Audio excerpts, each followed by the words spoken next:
I have faith that God listens to our prayers. If He doesn't answer you in the way you've imagined or expected, He might have a better opportunity that you haven't even thought of. My name is Babak.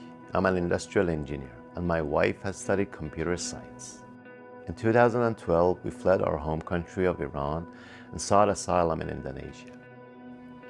We once had a wonderful life in Iran. We both worked and were successful and happy.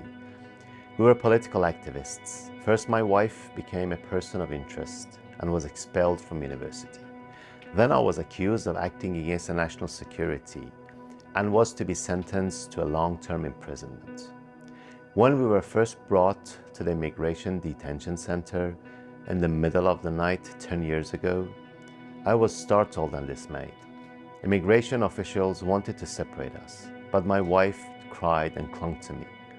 Then they put 14 of us in a cell in darkness. Thanks to some people around us, we were able to make it through the night.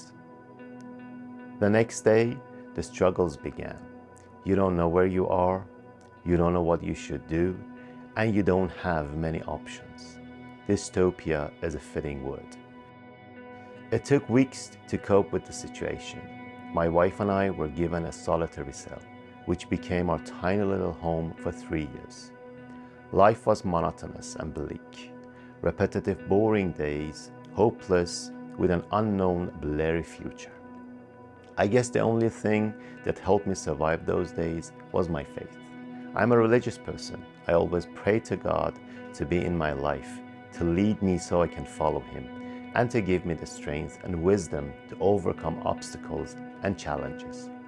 I knew life had a purpose, and that I was here for a reason. I was in what I once heard a preacher call the land between. After a while, I got the privilege to assist other migrants, acting as an interpreter. Then I was asked to initiate classes for them. I became busy preparing lessons, and I was so inspired by the diversity of nationalities. The only downside was my wife was left alone for hours by herself.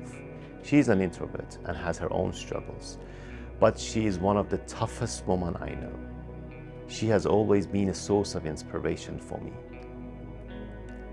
After a long time of hoping, we were granted refugee status and we were transferred to community housing.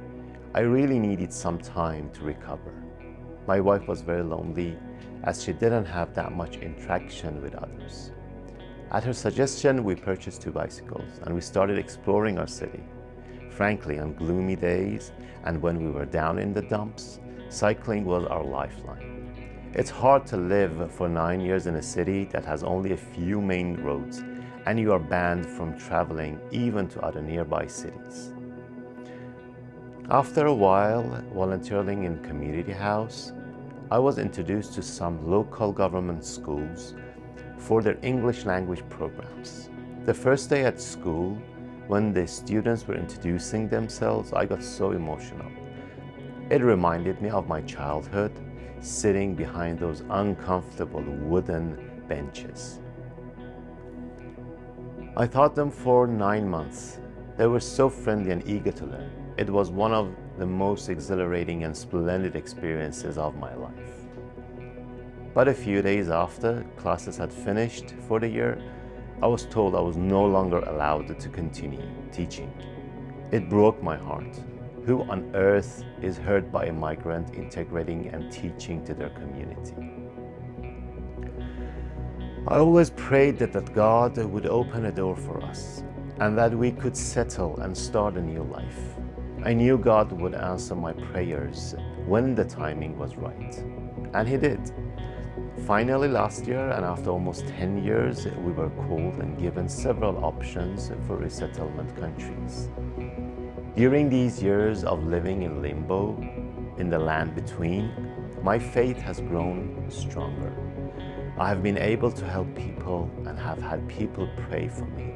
I run a community center that helps refugees become more independent.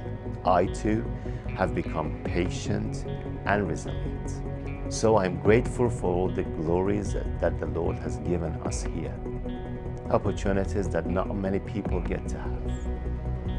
As we now wait for resettlement, we continue to pray and hope for better days to come. And we know that God, the most compassionate and kind Father, never leaves his beloved ones alone. Bless the Lord, O my soul, and all that is within me. Bless his holy name.